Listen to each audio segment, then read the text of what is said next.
Hello guys, আমরা হলাম এই পদ্মাবতী আপার বান্ধবী।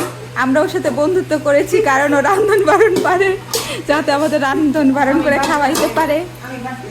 না তোর বাড়া লাগবে কেন? এখন আসছিস কিসের জন্য? রান্না করার সময় কি আসছিলি?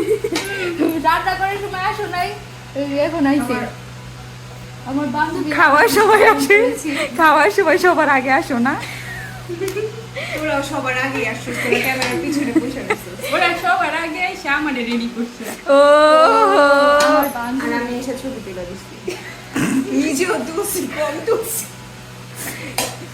না, বর্ষার মধ্যে একটা পরিবর্তন আসছে। কি বলতে দোস্ত, বিবাহের পরে কি পরিবর্তন আসছে জানিস?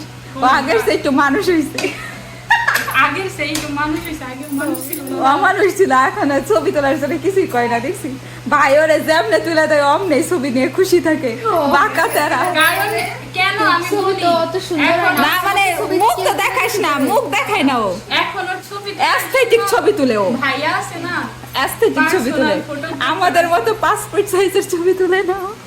এই কারণে কিছু বলে না, দোস্ত, মন মতো করে ছবি তুলে নিতে পারি। এত দিতেছিস কারে দোস্ত?